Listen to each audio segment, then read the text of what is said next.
so welcome to the 2014 International Fellows Meeting. And so our first speaker of the day will be Wilkins.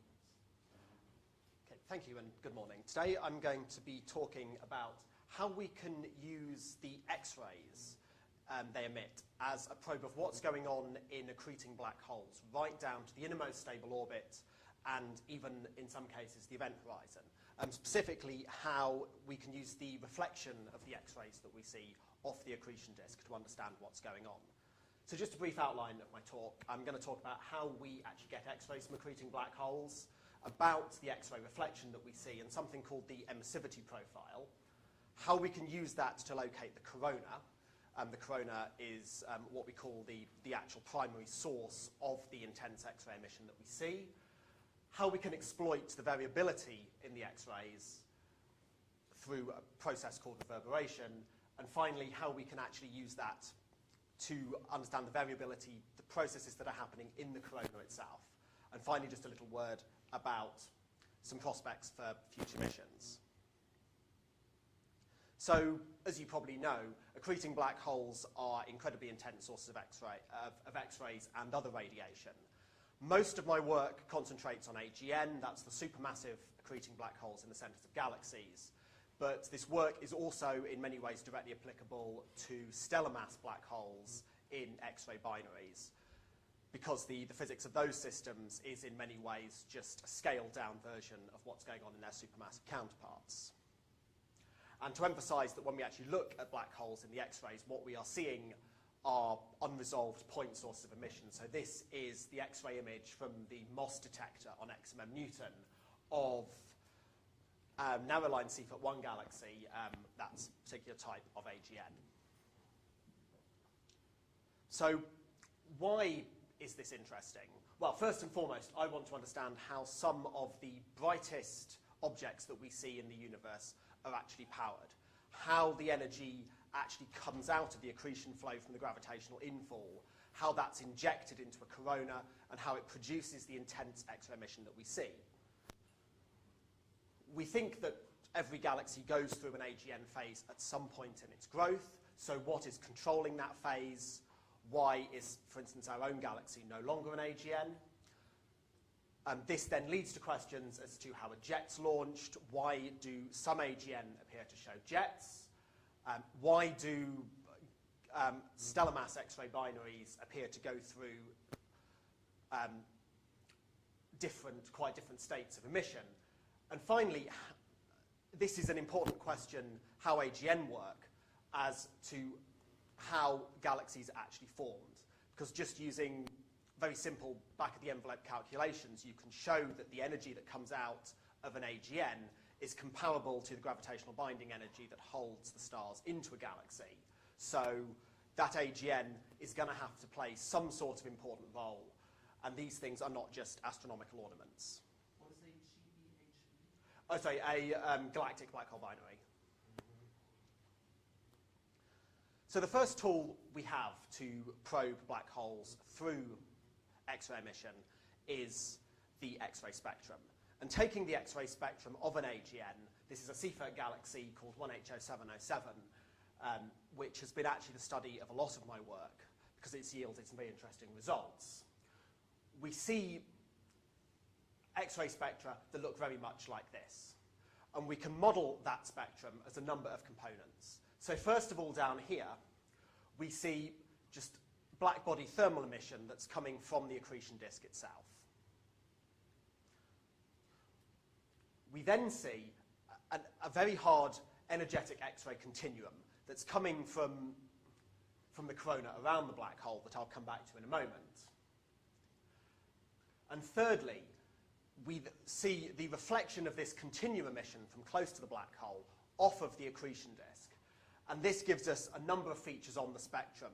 So by X-ray reflection, what we mean is the photoelectric absorption of photons, then the re-emission through fluorescent lines, Bremsstrahlung, and other processes.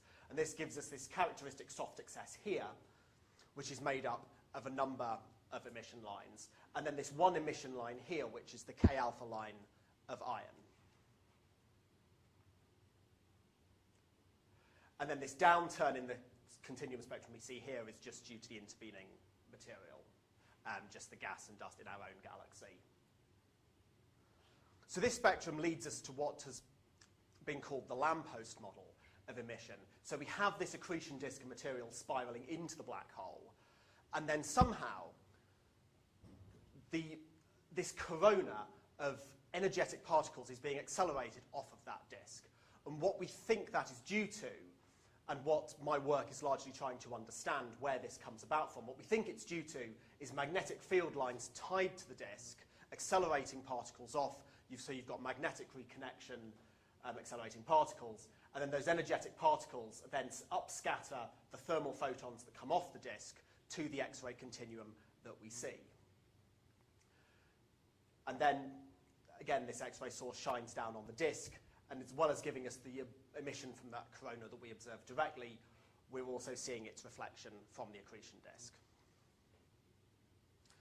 And we're seeing emission lines from the disk. But because we are emitting lines from not only orbiting material in the disk, but also from material close to a black hole in a strong gravitational field, we don't just see the simple sharp emission lines that you would expect in the rest frame of that material.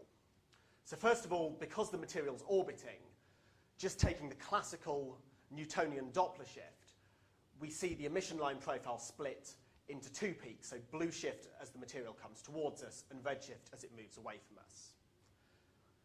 But the material in that accretion disk is moving at relativistic speeds. When you're on the innermost stable orbit around a black hole, the material is travelling at half the speed of light, so that means we need to take into account special relativity.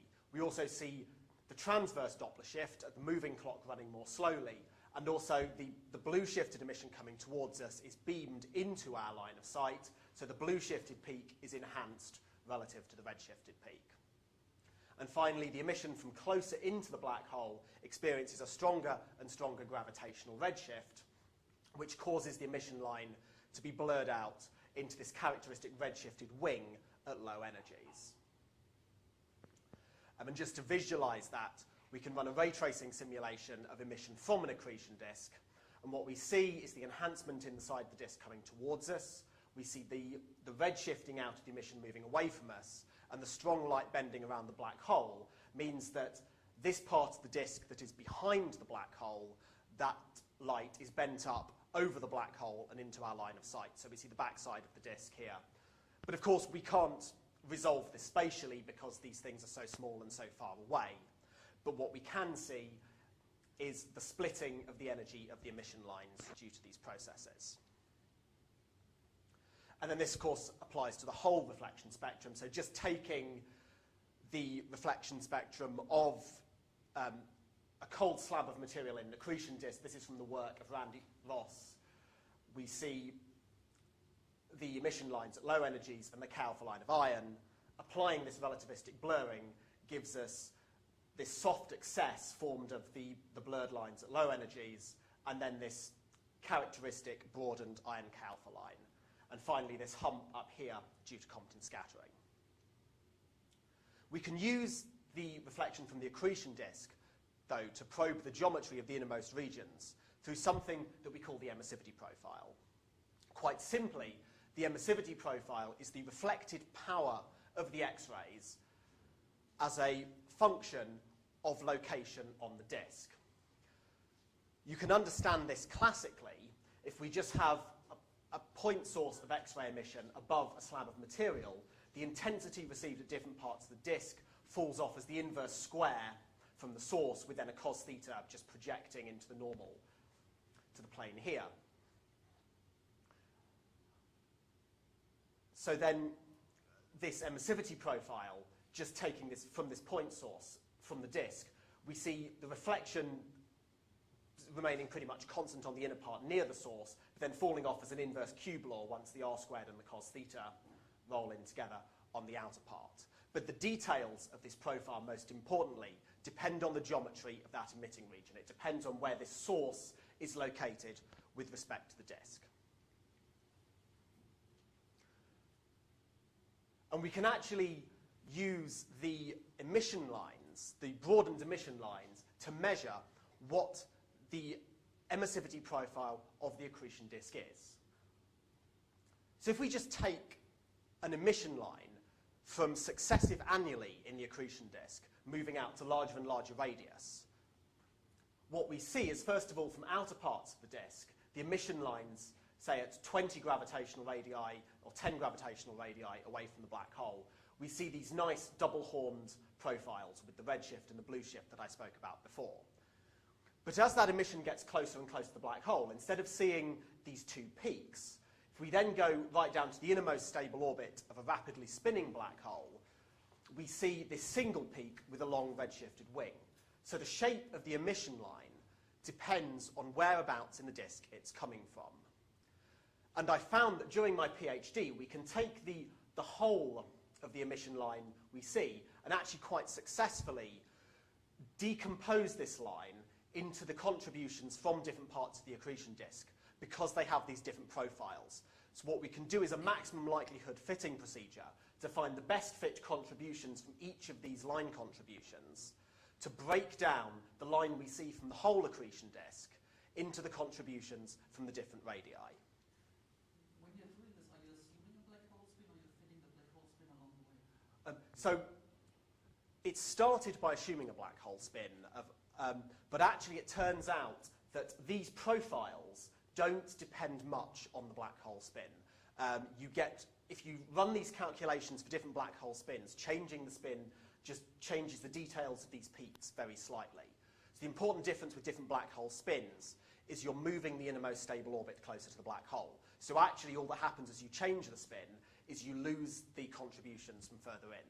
So actually this method lets you measure what the spin is just by, well, it lets you measure how far the accretion disk is extending in towards the black hole, from which you can infer a lower limit on the spin of the black hole. Can you do this on the iron line only, or can you use other lines? The iron line is the best line to do it on because it sits on its own. It doesn't work very well on all the lines in the soft excess because the redshifted wing of one line tends to have the peak of another line sat right on top of it, so it doesn't work quite so successfully there. So you're not fitting, are you fitting but are you fitting like one of Randy's reflection profiles, or are you just fitting a delta function line? And what I actually do is fit the whole reflection profile in the iron Kauther band, because that then gives you essentially the delta function line, but also the absorption trough at slightly higher energy as well. So you just get the two features So then what together. do you assume for the ionization parameters? So actually there's a lot of parameters involved in this. So what I actually do is you run sort of the best fit on the whole spectrum, just assuming, say, an inverse cube law for the whole emissivity profile. And then that sort of gives you a first guess at all those parameters. And then do this decomposition procedure that gives you an emissivity profile. And then you can actually iterate back and forwards. So you're assuming the same ionization parameter everywhere? Yes. So that is a limitation of this method, that you do have to assume a constant ionization parameter over the disk. Present, I don't account for any variations in the ionization parameter, which there probably will be just due to different fluxes of ionizing radiation. But as we don't actually have a decent model of the change in density through the disk, it's actually quite hard to get a handle on what the ionization parameter is doing. So what we actually see for these emissivity profiles is just like for the Euclidean case I showed before, we see this flattened part on the middle part of the disk, and then this approximately inverse cube law fall off towards the outer part of the disk. But actually what we see on the inner part of the disk is this incredibly steep rise. And what this is due to is, because you've got a black hole in the center, the light is being focused towards the black hole, increasing the reflection we see from the inner part of the accretion disk. So it's the combination of that light bending onto the inner part of the disk, but also to do with the relative rates of clocks. So actually, a clock on the inner part of the accretion disk is running more slowly than on the outer part of the disk.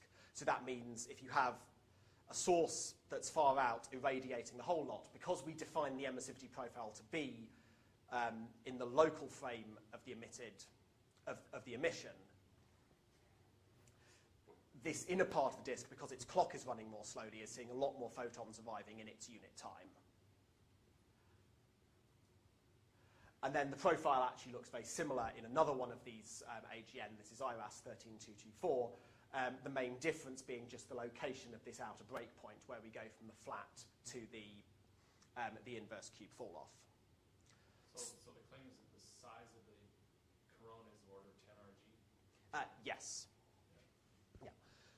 And that's what I'm about to come on to. So, so what is this actually telling us about the corona, about the innermost region? So to understand where these emissivity profiles come from, and actually to confirm those results I just spoke about with the steepening on the inner part, I set up some GR ray tracing simulations. So just taking essentially different point sources of radiation that then sum together to build extended regions of emission. Then just following the photons by integrating the null geodesics in the Kerr space-time, just to find out how we expect, first of all, the accretion disk to be illuminated by different X-ray sources, and then how we will actually observe the accretion disk in doing this. So you can do this for a number of different geometries. First of all, you can do it for point sources, but again, you can also do it for extended emission regions where you essentially do a Monte Carlo sampling of photons emitted from an extended region. And I'll abbreviate the results because I don't have much time today, but the most important result for this in terms of the corona is where you have a corona that's extended radially over the disk, but at relatively low scale height above the disk. What we find is that this outer break point between the flat and the inverse cube corresponds to the outermost radial extent of this emitting region over the black hole. So we're now starting to, from observational data, get a measure of how big the actual X-ray emitting region is. So the second probe we have is through the variability. And the X-ray emission we see from AGN is incredibly variable. So this is the light curve of 1H0707 again. And what you can see is that the X-ray count rate is rising and falling by factors of up to 4 between here and here on timescales of just a few hours. This really is incredibly variable. Is this the one that has the QPO? No, this doesn't have a QPO.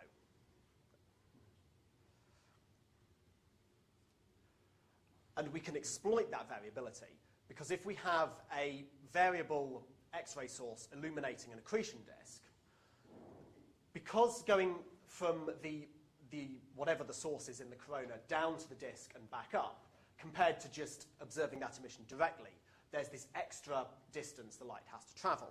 What we expect to see is a time delay between a variation in the primary continuum emission and that same variation appearing in the reflected signal from the disk.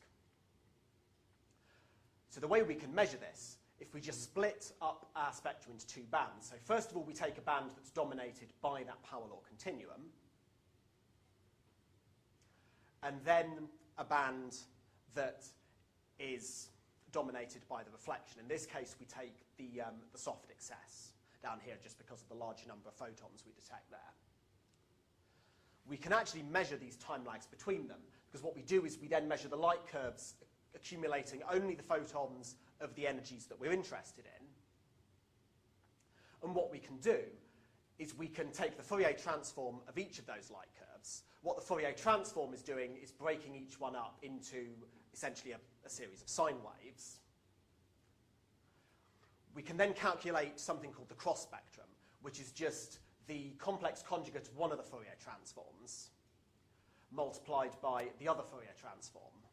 And if we do that, we can see if we just write them in this modulus argument form, the argument of the cross spectrum is just the phase lag, so the lag in radians between the two sine waves. We can then turn a phase lag into a time lag just by saying that phi equals omega t. So the time lag of one energy band with respect to the other at a specific frequency Fourier component comes out of the argument of the cross spectrum. And applying this to observational data, again 1H0707, we see what we call a lag spectrum. So again, this lag as a function of the Fourier frequency, looking something like this. So first of all, at low energy, we see that the... Energy or frequency? Oh, sorry, at low frequency, sorry. That the the high energy band that's dominated by the continuum is lagging behind the low energy band that's dominated by the reflection. But actually that's a little bit confusing because we're of course not seeing a band that's purely reflection and a band that's purely continuum emission. But actually this is just what we think this is due to is actually the lower and higher energy parts of the continuum itself. And the low energy parts of the continuum lead the high energy parts of the continuum emission. And it's believed that this is due to essentially the propagations of the fluctuations in the accretion disk that are causing the variability in the first place, moving in through the flow. But the interesting bit, as far as this work is concerned, is the high energy result up here. We see here that the reflection signal is lagging behind the continuum signal of order 30 seconds.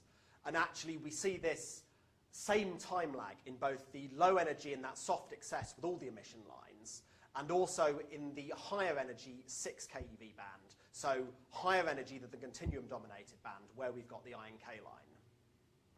So the two energy bands that are dominated by reflection, both above and below the band we're using as the continuum reference, are showing this same time lag of about 30 seconds. So the way we can understand these results is again using ray tracing simulations. And from ray tracing simulations, what we can do is calculate what we call a transfer function. The transfer function is the response of the accretion disk to an instantaneous flash of light from the corona.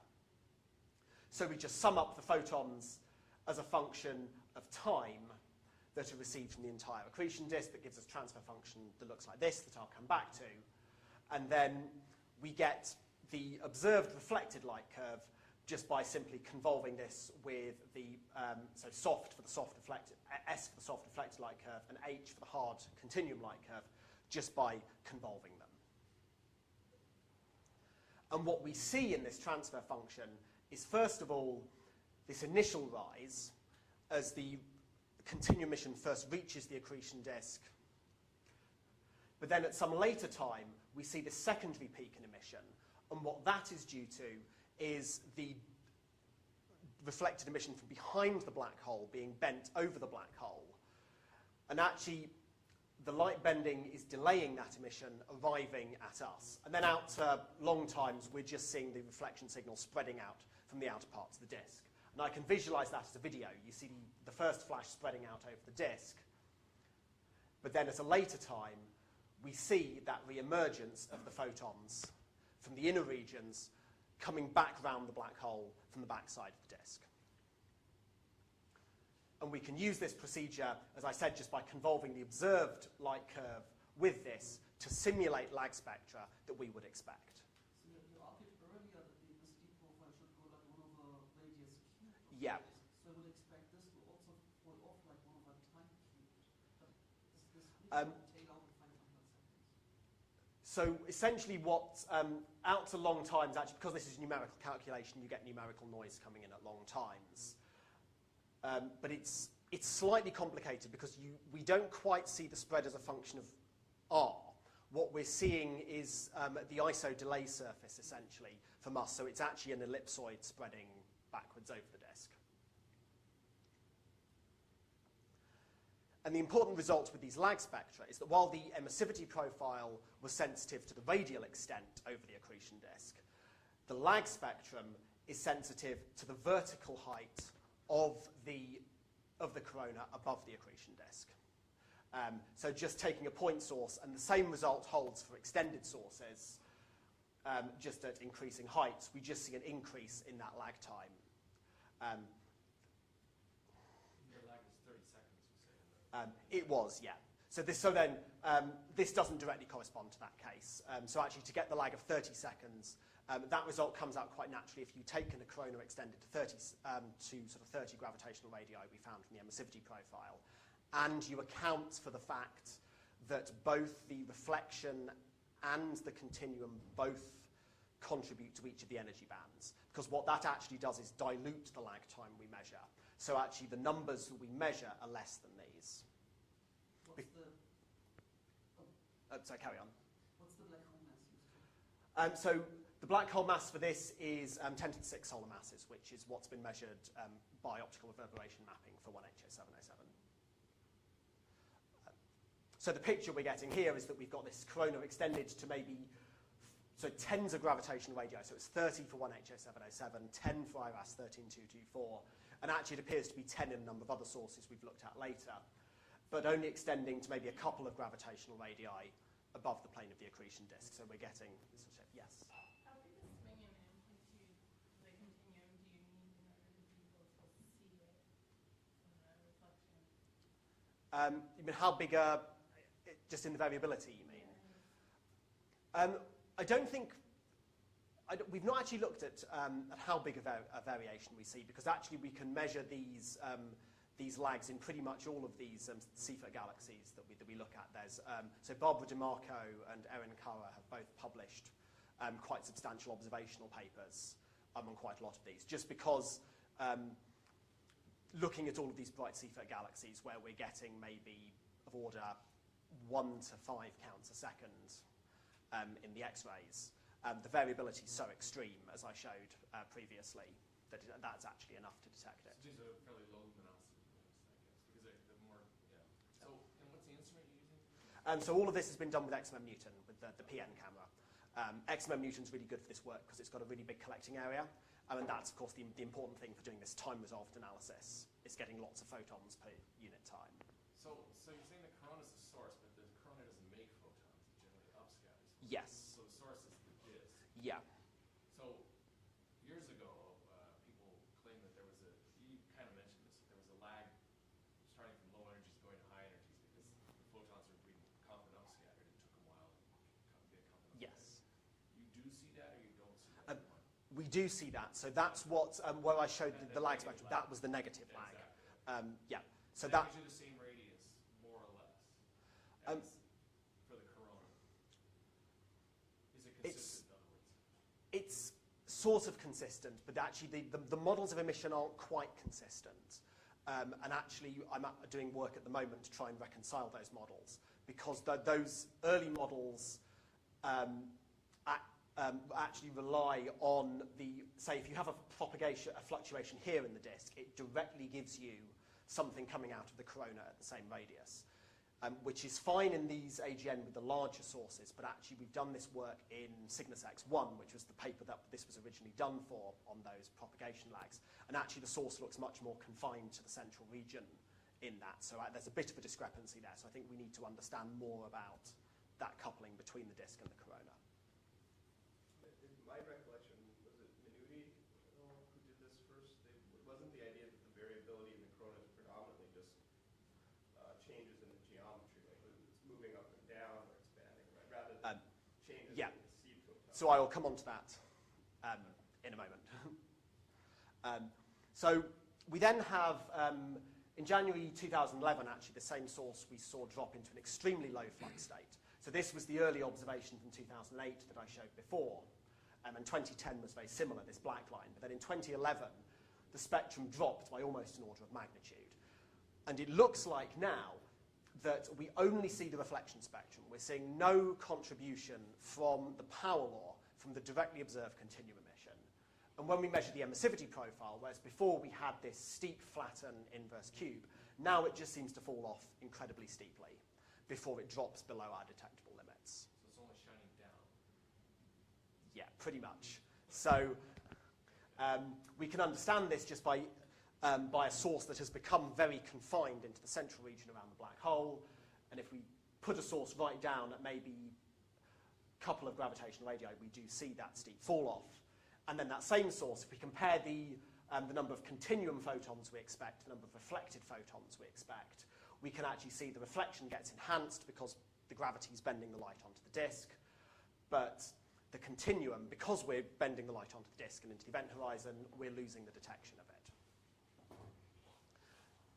So we get this picture that as we go from this high flux state to the low flux state, the corona has collapsed. But more recently... Does the UV go up at that time? I can't remember, actually. In other words, is it because the disk has gotten closer to the hole? We don't think so, because looking at the broad iron line, we actually see the inner radius of the disk stays pretty constant.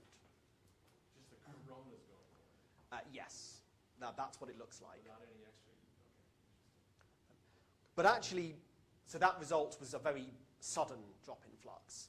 But what I've actually found we can do is take those observations we had from 2008 and 2010, break up the light curves into periods where the flux is at different levels, and then stack up the spectra from, say, all the times where the flux is in this band compared to this band.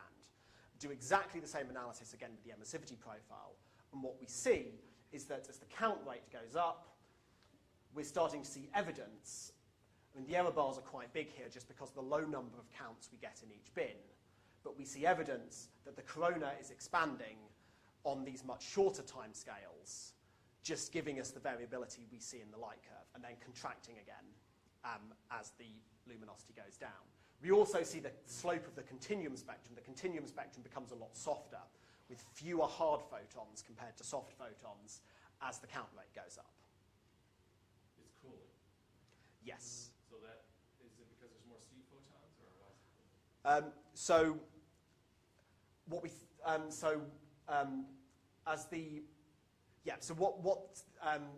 what's happening essentially here is what we think is happening is the corona is getting larger, so that gives us a larger cross section for scattering the seed photons from the disk. And then there's sort of two interpretations you've got there. Either the corona itself is cooling down, you're getting a lower temperature which is giving you a steeper spectrum, or because it's grown, the particles that we've then accelerated to make the larger outer part of the corona are just at lower energies anyway. So actually they're now dominating the scattering process. It amounts to the same thing. They're Yeah. cooling. So the corona as a whole is cooling, but it doesn't necessarily mean the inner part is cooling. Well, you can check that by looking at the hard photons. Is the flux in hard photons going up or down, or is that the same? So the flux in the hard photons is just about going up. It could also be a change in the optical depth. Yes, it could. Yeah. So that's another possibility. Because it's a softer photon, if the outer part of the corona is less dense than the inner part, low optical depth is then giving you a softer spectrum. And then last year, we actually got Suzaku observations of Markarian 335. And whereas with those results I showed before, what I did was stack up the sort of distinct times of different flux levels. So we were getting an average measure of the corona when the flux is low compared to high. In Markarian 335, what we saw was this flare. And because the XIS detector on Suzaku has a low background, because it's in a low Earth orbit, it actually turns out Suzaku is a very good instrument for measuring emissivity profiles and measuring the corona. And what we can see is as this flare happens, we're now seeing the time evolution that the radius of the corona is expanding. But interestingly, the count rate goes up first while the corona is staying small. So we're getting this brightening first, and then the corona is expanding. And this time scale's a little harder to do. There's 10 to the 8 there, but it's... So 10 to the 8 seconds. So this is a couple of hours. And then again, we're seeing the softening in the spectrum as the flux goes up. But then actually, we see it hardening again before it recovers in this time period immediately after the flare. So I just discussed this in response to your question, but essentially this is giving us this picture that we've maybe got this inner part of the corona that's remaining constant, this variable outer part of the corona. And then with perhaps a lower temperature or a lower optical depth through this outer part that's given us the softening. What fraction of the bolometric luminosity is coming out in the bands you see? I can't tell you off the top of my head. Don't know exactly. Right? Yeah. You don't know what the far ultraviolet is. No, Yeah. No, but you know About 20%. It's about, yeah. So is the peak really still in the sort of the invisible part of the UV? We think so, yeah. So, It's always dangerous. yeah. Can you go back one Oh, slide? yeah. One more question about these pictures. You're always drawing the disk to be extremely thin. How thick is the disk actually? Is this the right picture you're drawing? So there's lots of different models in this, and actually I'm not an expert in magnetohydrodynamics or accretion disk theory. There's a lot of work being done on this with evidence of sort of turbulent structures, flaring of the disk, perhaps even sort of puffing up of the disk on the inner regions.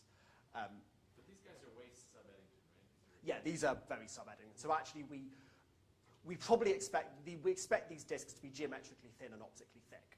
In all of this work, I just, because I've been sort of focusing on the corona, I've just assumed the disk to be a razor-thin, perfect reflector. So they're not so thin that you're going to need No. So these are like a 1% Eddington or something? Yeah, so these are 1% Eddington black so holes. So, should be more than that. yeah. But you shouldn't believe that. So yeah, a lot of work still to be done on the disk. So just quickly, I'm just about out of time, but a few thoughts on the future. The work I'm really focusing on at the moment is how we can really exploit this variability. And most interestingly, if we can get the variability resolved in terms of the energy of the photons. So this is just the results of a ray tracing simulation. Time is running from left to right on the bottom, and the energy is running from bottom to top. And just focusing on the iron K alpha line here, what we see at low times is this, we see the response from the line here at short times, and out to longer times we just see the line converging on its rest frame energy. That's going to the outer parts of the disk where the material is moving slowly and the effects of gravity are weak. But the interesting bit here is sort of this loop back down here. So actually the most redshifted emission is delayed because of the delay in the light travel close to the black hole. And this switch back here is that re-emergence of the redshifted emission from behind the black hole. And just in terms of the iron K alpha line, so I should have said, this here is just the same effect on all of the other emission lines. If we could time resolve an emission line from a single flash, it might look something like that. Andy claimed to do that at some point years ago. Yeah, so I think it was, there's a nice paper by Chris Reynolds and Andy Young, actually, that was exploring all of this. If you could ever measure an extremely bright flare in one of this, that we'd actually be able to see this. It's never been observed directly yet, but we're starting to get there with XMM Newton, just by measuring the time lag in different energy bands, in much smaller energy bands than I showed before. And this is work we published, and the lead author was a student in Cambridge, Erin Kara, and did this lag versus energy for a number of AGN. And remarkably, we see this very similar shape. So at short times, we see the sort of the continuum-dominated band coming in first. We then see the emission of the sort of the redshifted part of the iron K line from the inner disk responding next, and then at late times we see the peak of the line from the outer disk. The bit we still don't quite understand is this drop here. Why is the redshifted bit of the emission line coming in before even this continuum-dominated band? This is most likely due to propagation through the corona, we think. If you've got a bit closer to the black hole, will give you more reflection compared to a bit further from the black hole that will give you more continuum, so some sort of interplay between those two processes. What's the time scale then? You're talking like tens of RG? So in all of these cases, this lag is probably less than 5 RG. We're seeing. There's no time scale on this just because the way Erin produced this plot, because the black hole masses are all different, all of these were normalized to give the same magnitude of the iron K line lag, to show that they have the same shape. And actually this looks very similar to predictions, so with the caveat that this peak doesn't come in here at quite the right place. So then this is the ideal simulation in black, but then at our current resolution in the red. And my final slide is that if we can do the simultaneous measurements of the lags and the energy and the lags at different energies, what we can actually do is build up a 3D picture of the corona and the inner regions of the accretion flow. Because the energy is telling us the redshift, it's telling us where in relation to the black hole we're getting reflection. The time lag is then telling us the distance in real physical units, not in gravitational units, of that bit of the accretion disk from the bit of the corona that's illuminating it. And by building up this 3D picture, what we can hopefully do is not only understand the structure of this, but also then we can start to see how the changes are propagating through the corona, which will then start to constrain how the energy is being injected into this corona, how it's being powered from the accretion flow. So just to conclude, through detailed analysis of the X-ray spectrum and variability, we can locate the corona. We can then see that this corona is expanding as it becomes larger, and we can actually start to understand how some of the most luminous objects in the universe are powered by combining the observations of the spectra and variability with the theoretical understanding that we're getting from ray tracing simulations and other modelling techniques. So I'll stop there. Thank you.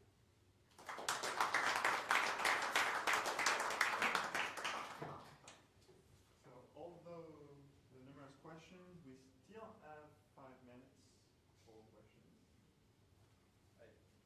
Questions? I guess I have one. I guess it's a question slash comment. I mean, so the constant ionization parameter worries me a little bit. I mean, I think this is really interesting stuff. But if your emissivity is varying, so steep, then you would expect the ionization to vary and be very high at the internet and drop off. I mean, I would be very surprised if the density was very. It's just photospheric density was varying that much. But it seems to me like you have a lot of constraining power there too, because you make the ionization parameter too big, you're going to get rid of the line. Yeah. And so there must. I would think that you might be able to pursue some sort of strategy where you allow the density to vary or the ionization to vary and see what you. Yeah. So I have actually done some work on that. And it actually turns out remarkably that in terms of these measured emissivity profiles, we sort of measure ionization parameters of about 50, I forget what the units are, erg centimetre squared per second squared. For Chi, yes. So, Psi, sorry. Psi, yeah. Okay, that's actually kind of a lower. Yeah, so actually 1HO707 actually shows quite a low density. We see quite a strong emission line. There are some sources we do see much higher ionizations with smeared out absorption edges as well. But when the ionization parameter is low, between sort of 50 and 100, is what we actually measure in the observations. I've actually done some sort of tests that you can actually you can actually make an error, if you like, in your assumed ionization parameter. You can push it all the way up to about 500 before you start to get the emissivity profile wrong. Things go quite badly wrong in your emissivity profile if you assume much too high ionization. But actually, if you're in that sort of low ionization regime, where you haven't started destroying the ion K line by reabsorbing it, these results are quite insensitive to that. Constraint is the iron K line essentially. Yeah. Right. And the ionization state of that line, that's not too well constrained. In other words, as long as you've got one electron on the thing, you're okay. Yeah, so the ion K line itself, it doesn't, but once you include the soft excess, that's how we get these measures of sort of Okay, 50 so to 100. Yeah. Okay. And actually, I think Yuri Svoboda published a paper, he's based in Madrid now, published a paper a couple of years ago actually based on what happens if you have ionization gradients across the disk. And their work actually showed that, again, these emissivity profiles that we're using to get the geometry are, again, quite robust to ionization gradients. If you put in an ionization gradient through the disk, what that actually means is that the measured emissivity profile we get is steeper than it really is on the inner part of the disk. So actually, some of that steep profile we see as the R to the -8 fall off is probably not quite so steep. There's they found about a 10% overestimate in that if there's really an ionization gradient. But again, So why is it insensitive to the ionization? I guess, do you understand that? I think it's essentially just because actually the shape of the ion K line at 6.4 keV stays pretty constant. So the relativistic blurring is a much stronger effect than the ionization effect. It only starts to become sensitive once you start producing the helium-like and the hydrogen-like ion species, which then give you emission lines at 6.6 and 6.9 keV. Yeah, I mean, the reason you get a steep profile is you need a lot of flux in that red wing, so you need a lot of emission from the inner. Well, that's fine, but why it doesn't care about the ionization parameters apparently.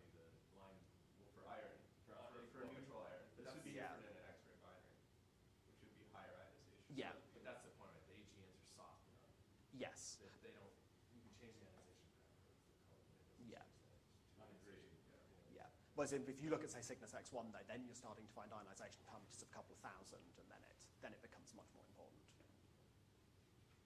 Okay, so let's thank the speaker again.